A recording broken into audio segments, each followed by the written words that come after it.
Welcome. Tonight's story drifts in softly like something half-remembered, finally stepping back into the light. Part 1. At Christmas, my rich son smiled and said, "Hope the $3,000 covers everything." My name is Lorraine Mitchell. I'm 65 years old, and this is not the life I imagined I'd be living at this age, but it's the one I was handed, at least, for a while. I was standing by the fireplace, holding a glass of sparkling cider. I don't drink anymore, not since the diagnosis, when my son, Dean, wrapped one arm around me with that polished, perfect smile he wears now like a second skin and said, "Hope the $3,000 covers everything." The words hung in the air longer than they should have. My fingers clenched slightly around the glass, but I looked up at him and gave the warmest, most grateful smile I could muster, because that's what I'd trained myself to do. Say thank you, stay quiet, don't rock the boat. But something in the way he said it this time, like he was proud of the number, like it was some incredible act of generosity, hit different. I used to change his diapers with trembling hands after working a 10-hour shift as a hospital janitor. I used to eat his leftovers just so he could have second helpings. And now, here he was, dressed in a $900 shirt, sipping imported whiskey, treating my existence like a line item in his budget. The thing is, Dean hadn't always been like this. He used to be gentle, observant, kind. He cried when I scraped my knee once. But money changes people, especially people who think they earned it all alone. After his tech company blew up, he moved into a glass box in the sky and started referring to me as Mom only in interviews. He'd gone from hugging me every Sunday to forwarding me bank transfers with notes like "Hope this helps." He never asked what I needed, just assumed a fixed dollar amount could patch up everything: loneliness, arthritis, and the growing resentment in my chest. And on that Christmas night, when he leaned in with his high-end cologne and fake compassion, I finally realized he didn't even see me anymore. Just a responsibility, a checkbox, a well-fed ghost of his past. But what he didn't know was that I wasn't as helpless as he thought. While he was building his empire, I'd been quietly tending to something of my own. I'd stayed quiet for years, played the grateful mother role to perfection, but in the background, I was keeping records of things he said, things he did, things I helped with that he never knew I helped with. And now, all of it was about to matter. Because 3 months before that Christmas party, something arrived in my mailbox. A thick envelope from someone Dean had probably forgotten existed, but I hadn't. And inside that envelope was the first domino in a chain he wouldn't see coming. Not from me, not from his sweet, old, quietly smiling mother. While he toasted with champagne, I sat down at the piano and played a song he hadn't heard since childhood. He didn't notice, but the woman standing beside him did. His new fiancée. She leaned in and whispered, "That was beautiful." I smiled. She had no idea the tune was a warning, a lullaby before the storm. Part of me still hoped he'd catch it, recognize it, ask, but he didn't. He was too busy showing off the watch he just bought himself, the one I technically paid for with interest. Later that evening, I stood near the kitchen pretending to stir something on the stove just to get a moment away from the crowd. I could still hear Dean's voice echoing from the living room, bragging to someone about his generosity, probably telling them about the $3,000 like it was a scholarship for a stranger in need. I leaned in closer when I heard him laugh and say, "Yeah, I mean, she's my mom, but she doesn't really need more than that. I mean, come on, what's she even gonna spend it on?" The other men chuckled and said something about how lucky I must be. And Dean, my son, the boy I raised on second-hand shoes and instant noodles, had the nerve to say I could be giving her less. Most guys I know just put their moms in a home and call it a day.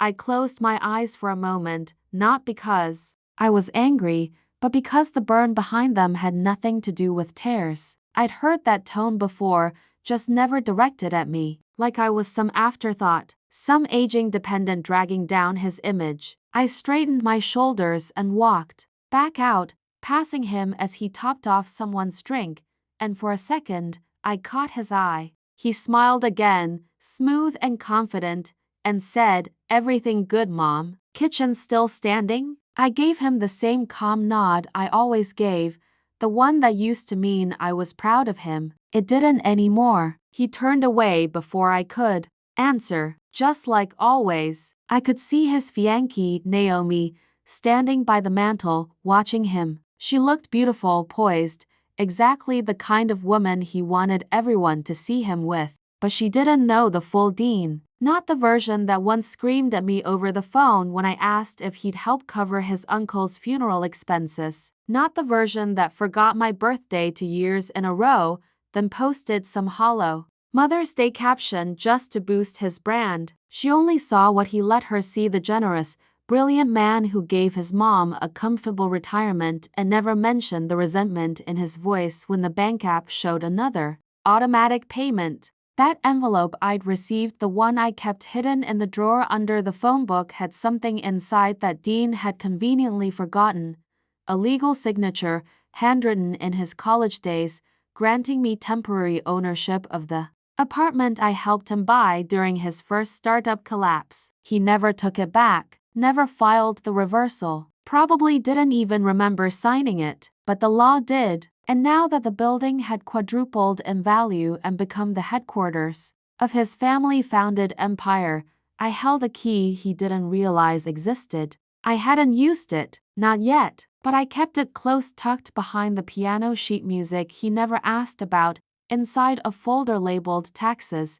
He once told me, back when he was 16 and still had freckles on his cheeks, that I was the reason he believed in persistence. I wonder if he'd say the same now, knowing I've been patiently waiting for the right moment, not to take revenge, but to remind him who taught him everything he pretends to stand for. He thinks money makes him powerful. I know better. He thinks $3,000 is what I need. But soon, he'll learn what I deserve. That night after everyone left, I stood at the kitchen sink rinsing glasses that no one offered to help with. My back ached, but I took my time, letting the hot water run over my fingers until the silence of the house settled around me like a blanket. I glanced toward the living room, where a half-empty bottle of wine sat abandoned and 2 crumpled napkins still bore lipstick stains from women who now smiled through me. Dean hadn't said goodbye. Not really. He left in a rush,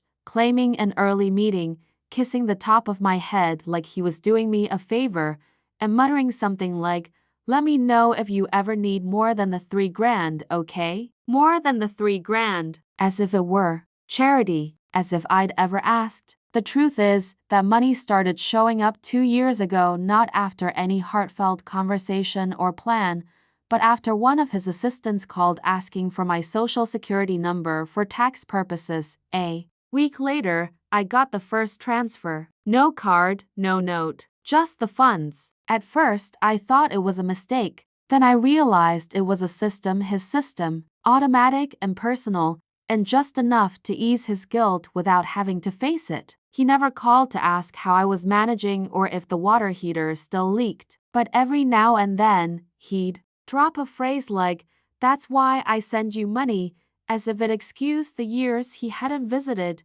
the birthdays he missed, or the way he now introduced me as my mom, Lorraine, instead of just Mom.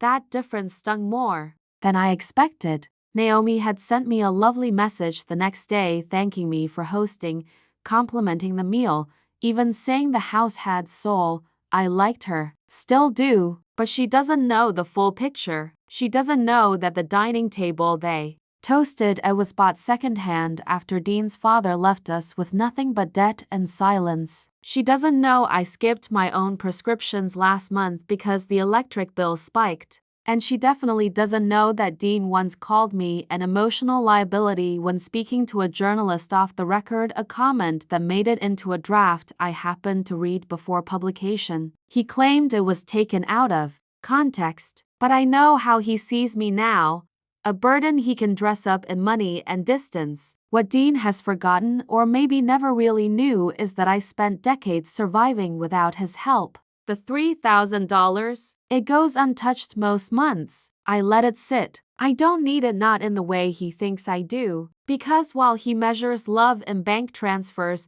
I measure it in silence, in observation, in memory. And I remember everything, including the names on that old deed he thinks he owns, including the favor I did for a certain investor when Dean's company was falling apart, an investor who made a call on my behalf just 2 weeks ago. Dean doesn't know about that either. Yet, a few days later, I received a text from Dean. It was short, sharp, and riddled with subtext. Just checking everything good with the $3,000 this month. No greeting, no warmth, just a financial pulse check disguised as care. I stared at the screen for a long time, then locked the phone and placed it face down on the table. I'd made stew that morning, something hearty, something real. The kind of food Dean used to ask for in college when he came home exhausted and skinny, the smell alone pulling him into the kitchen like a child again. Back then, he'd kiss my cheek and say, "No one cooks like you, Mom." Now he doesn't even eat my food, doesn't stay long enough to sit. I left the stew on the stove and walked down the hallway to my bedroom, passing by the framed photo of us from his graduation. He was smiling, genuinely then, his arm around my shoulder like I was his anchor. I stopped and looked at it closely, as if trying to remember who he was before the money, before he turned everything into transactions. I opened the drawer and pulled out the envelope, thick, sealed, and still unopened since the last phone call I'd made. It wasn't time yet, but it was getting close. My lawyer said we could move whenever I was ready. The paperwork was solid, the holdings undisclosed. Dean had never once asked what I'd done with the settlement from the house sale, or why I'd insisted on using my name on the new investment. He probably assumed I was naive. He assumed a lot of things, that I didn't understand trusts or contracts, or how equity worked when no one was paying attention. But I had learned, quietly, carefully, and I had made sure that when the moment came when the balance finally tipped, I wouldn't have to raise my voice. Just my signature. I sat at the edge of the bed and let the silence stretch out, the kind of silence you grow to love when no one's asking for anything. My hands rested on the envelope. It weighed more than paper. It held the kind of consequence you don't recover from with a bank transfer. I thought about Dean's face when he'd find out, not because I wanted to hurt him, but because he needed to remember. Remember who stood behind him all those years, invisible but constant. The woman he now sees as a monthly deduction. I whispered aloud to no one, hope the $3,000 covers everything, and let the words hang there in the room, hollow and bitter. Because the truth was, it never had. And soon, he'd know just how expensive forgetting your mother can really be. She raised him with nothing but love. He repaid her with a monthly payment and a smirk. But Lorraine isn't done, and next time, she won't be silent. Part 2 drops soon. Don't miss what happens when a mother quietly takes back what was always hers. Part 2. The signature he forgot. It started with a phone call I almost didn't answer. The number was unfamiliar, and for a second I hovered my finger over the red decline button, but something made me press green. "Mrs. Mitchell?" the voice said, polite but precise. "This is Angela Ramirez from Delridge Equity. I believe your son is in talks to expand into your property. I just wanted to confirm you're still the listed trustee before we proceed."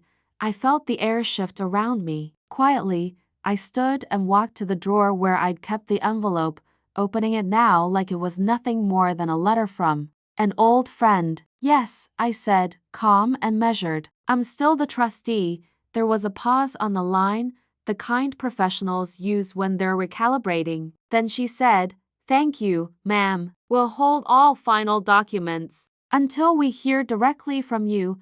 I ended the call and stood still for a long time. So it had begun. Dean had made his move, likely assuming I was just a name on paper, one he could bypass, replace, or erase. He probably never expected the firm to call me, never thought I'd still have control. But I did. I always had. The building in question was small by his standards, now just a narrow brick-fronted space that used to be a dental office. But the land, the zoning, The permits I renewed every year like clockwork. That little building had become the linchpin in a block-wide expansion Dean was orchestrating, and I was the one thing in his way. I could have called him, could have sent a warning, but I didn't. Instead, I made another call to my lawyer, Sarah. She picked up on the second ring. "It's time," I said simply. She didn't ask questions. She just said, "I'll file it by noon." The next day, the email went out. It was professional, clean, and direct. A formal notice that the trustee would not be releasing the property for development, that all offers, leases, and usage discussions must go through me, not Dean, not his firm, not his assistant, me. Within 4 hours, he called. I let it ring, then again, and again. On the fourth attempt, I picked up. "Why are you doing this?" he asked, not angry, not yet, but stunned, like he'd just realized I was real. "Doing what?" I asked, voice flat. "You blocked the expansion," he said. "You didn't even talk to me about it first." I almost laughed. "You mean the way you didn't talk to me before listing me as a silent partner? Before offering that property to investors as if you owned it?" Silence. Then he said it the line I'd expected. "I send you $3,000 a month, Mom." There it was, like I was a vending machine. Push the right buttons and I'd stay quiet, stay small. "You don't send it," I replied. "You set up an automatic payment so you can forget me." He didn't respond, just breathing. That short, shallow kind men do when they're realizing they miscalculated. I didn't say anything else. I let the silence settle. I let him feel it. Then I hung up. I expected him to call back immediately, but he didn't. Instead, 2 days later, I got a message not from him, but from his assistant. "Hi Lorraine, just wondering if we can clarify some of the confusion around the Delridge property. Dean would love to find a solution that works for everyone." I stared at the screen, amused by the emoji. It was always easier for them to filter discomfort through smiley faces and exclamation points. I ignored it. That afternoon, a courier dropped off a thick manila envelope at my door. Inside, a revised agreement, written in neutral language, asking me to release oversight and administrative control of the building in exchange for a lump sum goodwill payment of $75,000, a bribe dressed up in business terms. I didn't laugh. I read every line, every clause. I even recognized the legal template. Dean had used the same format years ago when I helped him negotiate his first vendor contract. I poured myself some tea, folded the document back into the envelope, and slid it under the piano bench, right beside the old sheet music. He wanted control, not partnership, not discussion, just the signature, the one he forgot he gave me. That evening, Sarah called to say she'd received a second inquiry from Dean's legal team, this one asking for urgent mediation.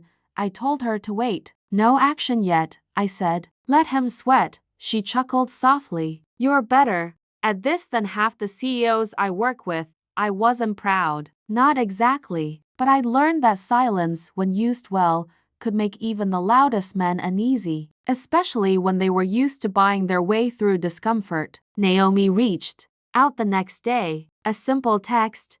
"Hey Lorraine, Dean's a bit stressed. Hope everything's okay. Let me know if you want to talk." I stared at it for a long moment. She was kind, sweet even, but she was also a shield. He was using her to soften the edges of a fight he didn't want to face directly. I responded kindly, vaguely, and made sure not to give her anything she could relay back to him. This wasn't her battle. It was ours. Mine and the boy who used to believe my word was gold, who used to cry when I left the room too long. Now he counted out his affection in dollars and decimal points, and still acted like I should be grateful. $3,000 a month, as if that settled the balance. As if he could put a price on forgotten birthdays, ignored doctor's visits, and the fact that I was the one who cosigned his first lease while my credit score crumbled. No, I wasn't going to roll over for a check, not this time. The next morning, I printed my own letter. Not a refusal, not a demand, just a simple reminder,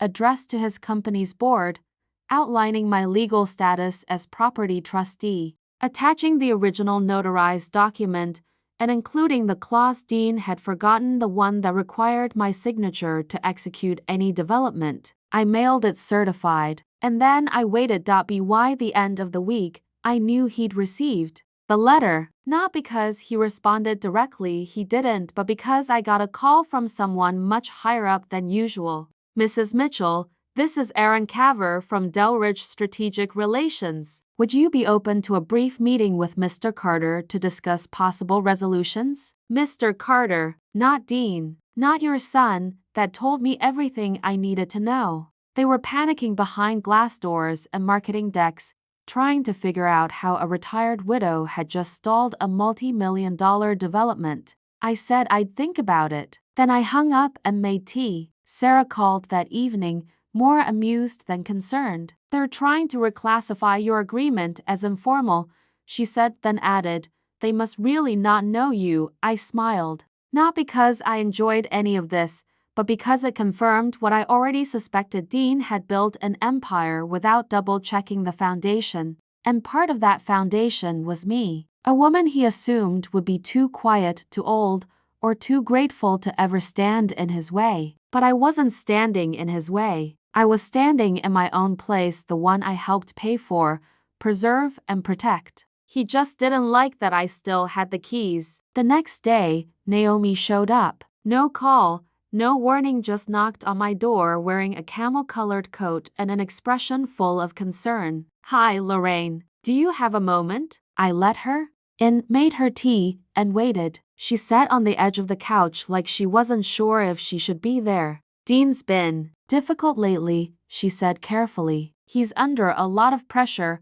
I nodded, silent. She continued, he said you're making things harder, but I told him you're not like that you're fair, that you'd listen. Her voice cracked slightly on the last word, and for a moment I saw the exhaustion, the weight of being his emotional translator. You're kind, I said, and smart, and probably the best thing to ever happen to him. She looked up, startled. But, I continued, you're not a negotiator, and I won't let you be used as one. She looked like she wanted to defend herself, then thought better of it. After a moment, she asked, why are you doing this now? I didn't answer immediately. I let the silence work for me, the same way I always had. Then I said, because he needs to understand something money can teach. And because this isn't just about a building, it's about being erased. Her eyes softened. She nodded, and when she stood to leave, she hugged me tightly,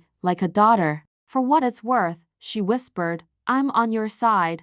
That night, Dean called again. No assistant, no email, just his voice on the line, raw and sharp. You've made your point, Mom. Congratulations. You've embarrassed me in front of my team, made my fiancé cry, and stalled 6 months of work. I stayed quiet, he added, all over a building you don't even use. I finally spoke. It's not about the building, Dean. It's about what you decided it meant. You thought control was yours by default. You thought you could buy me off the same way you buy loyalty. But I'm not for sale. The line went still. Then he said, lower now. Is this payback? No, I replied. This is the cost of forgetting who raised you. After that call, Dean went silent. Not for a few hours, for days. No texts, no emails, no more friendly inquiries from assistants trying to smooth the cracks. The direct deposit came through, like always, $3,000 to the cent, as if that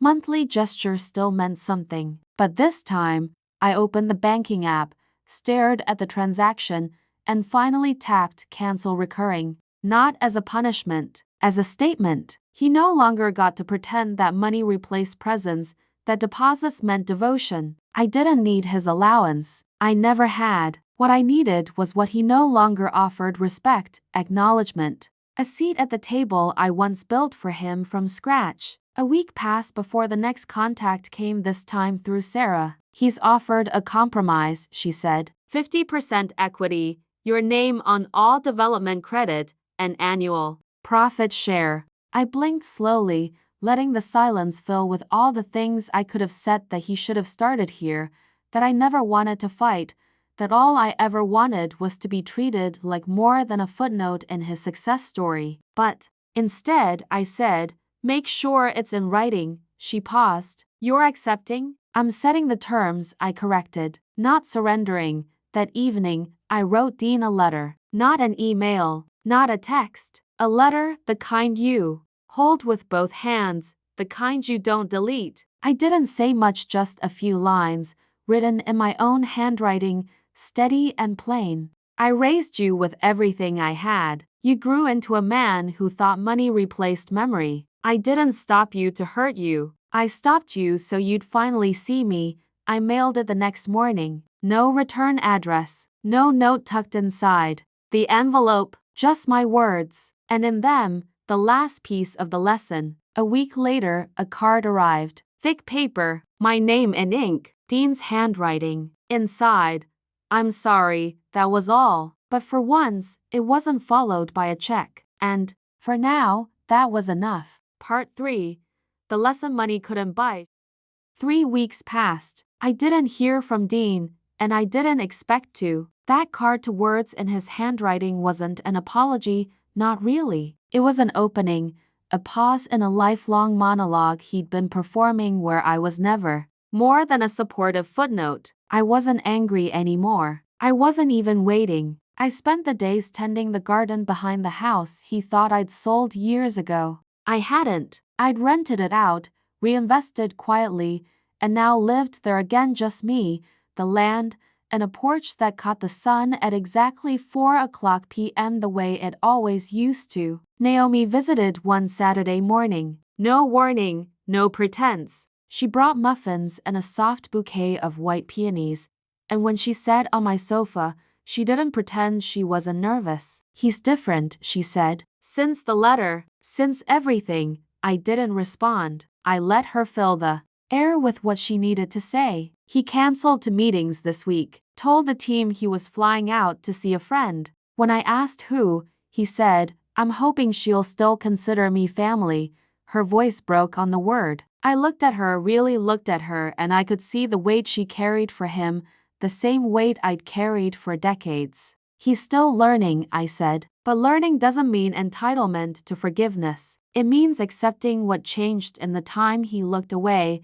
That afternoon, a black car pulled up to my driveway. Dean stepped out, alone, no assistant, no watch flashing under his cuff. He wore jeans, something wrinkled. It didn't suit him, or maybe it did the version of him that had to come back here on foot, not thrown. I watched from the porch. As he hesitated by the gate, he didn't open it, just stood there like a boy again, hoping I'd wave him in. I didn't. I waited. Finally, he walked forward, slow, hands out of his pockets, and said, "Hi, Mom." I nodded. He asked, "Can I sit?" I let him, and for a moment, we just watched the light shift across the yard. Then he spoke, quieter than I'd ever heard him. "I thought I could control everything. By peace, by forgiveness, maybe even by you, but I was wrong. And now I don't know how to fix what I broke." I looked at him and said, "Then stop trying to fix it. Start learning from it." He nodded.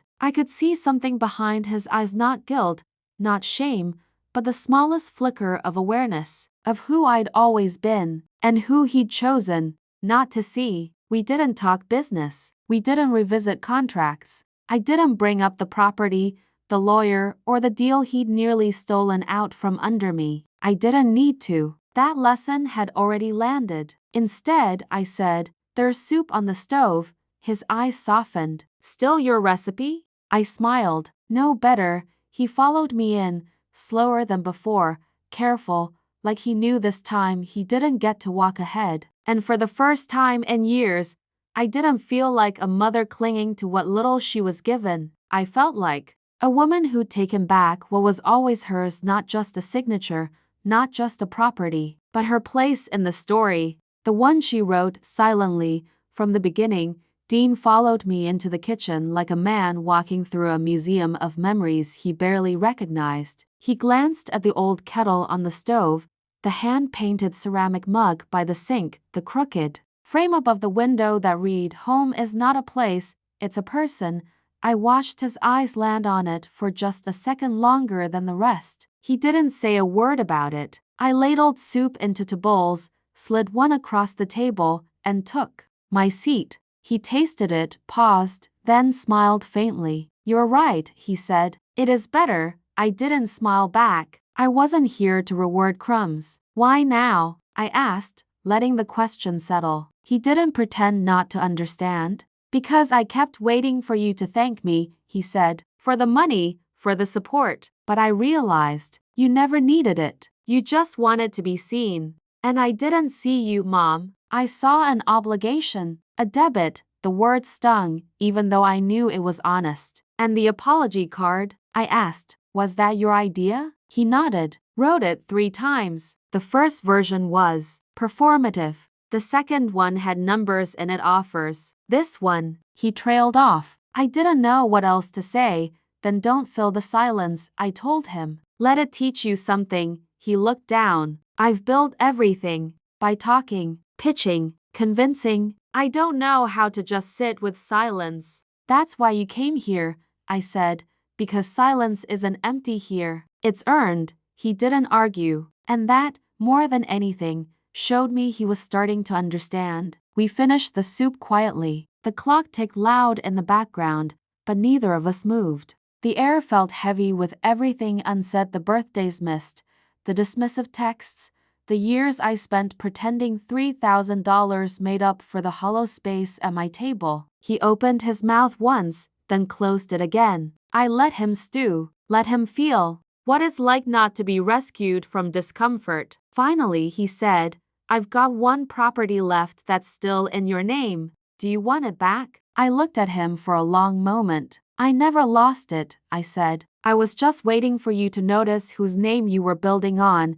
He nodded slowly. "Would it be okay if I started coming around more often? Not to fix things, just to be here." I didn't answer. I stood, carried the bowls to the sink, and began rinsing them. "Let the water speak for me." Behind me, I heard the wooden chair slide gently across the floor, a quiet retreat. But then, I heard him pause in the doorway. "Thanks for the soup, Mom." I turned. He looked older than I remembered, not in his face, but in his posture. Less sure, more real. I said, "Next time, bring bread." And no work calls at the table. His mouth curled, almost a smile. "Yes, ma'am," and then he left. Not with the confidence of a man who had won, but with the weight of someone who'd finally begun to understand what he almost lost. The next Sunday, he came back. No car this time. He walked from the bus stop, shoes dusty, shirt wrinkled,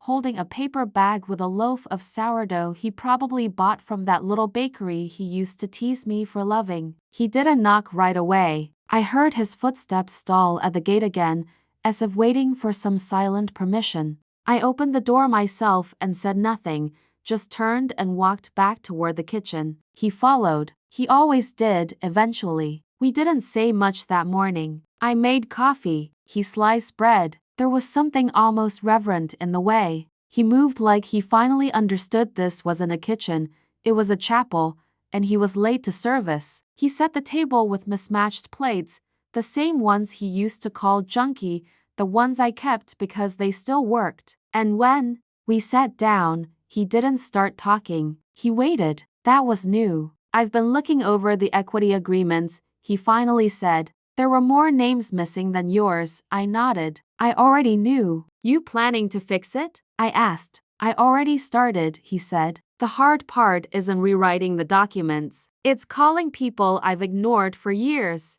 and saying they were right." I sipped my coffee. "Then keep calling." He nodded. "Then softer." I told Naomi I wanted to build slower, smarter, with people who remember who I was before all this. "And does she?" I asked. He didn't answer right away. "She says she sees it coming back." That made me look at him, really look. For the first time in years, I saw a trace of that boy who used to bring home finger-painted Mother's Day cards, who once cried when his startup failed because he thought he'd disappointed me. "You don't owe me success," I said. "You owe me decency and attention and your presence." He closed his eyes for a second, like it hurt to hear but healed at the same time. I didn't know how to show up without a check in my hand, he admitted. Now I don't even know what to bring. Start with your hands empty, I said. Let's see what you're willing to hold when no one's clapping. He let out a breath that sounded like surrender. A good kind. We spent the afternoon in the garden. I handed him the shovel, and he didn't complain. Just got on his knees and started digging where I told him. He didn't check his phone once. No calls, no meetings, no rushing. Just sweat, dirt, and silence. The kind that rebuilds. He started showing up on Sundays. Not every week, not perfectly, but more than before. Sometimes with bread, sometimes with just his silence and two willing hands. He helped fix the fence one afternoon and didn't try to explain why he'd ignored it for years. He just held the nails steady while I hammered. And when I handed him the gloves, he didn't flinch at the dirt under my fingernails. I saw it click that this was how roots grow. Not in contracts or trusts or wire transfers, but in afternoons spent doing the quiet work that doesn't photograph well. The local paper wrote a profile on his company the following month. A glossy piece. How Dean Carter is rebuilding with integrity. I almost skipped it, but halfway through, there it was.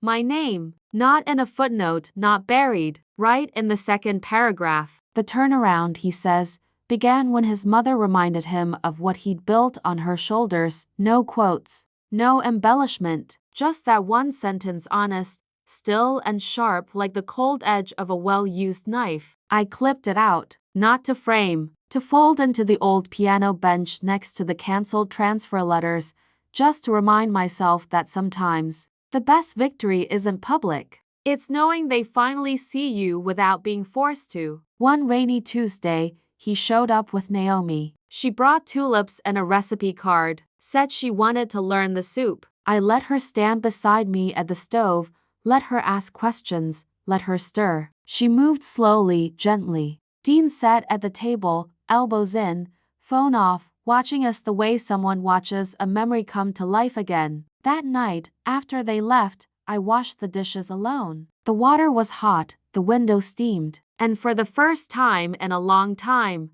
I didn't feel tired, just steady. I walked out to the back porch, wrapped in my shawl, the air cool against my face, and I thought back to that Christmas night when he'd said, "Hope the $3,000 covers everything." I said nothing back then. I said nothing for years, but silence, when used wisely, is louder than any insult. It holds weight, it teaches, and it never begs to be believed. He thought money made him the giver, but now he knows I was the one giving all along. He just hadn't learned how to receive. Until now. She didn't yell, didn't beg, didn't demand anything. She just stood her ground and, eventually, he realized the $3,000 never covered what he'd taken for granted. Thank you for watching this story from Twisted Voices, written by me and brought to life with voiceover powered by AI. If it moved you, don't forget to like, share,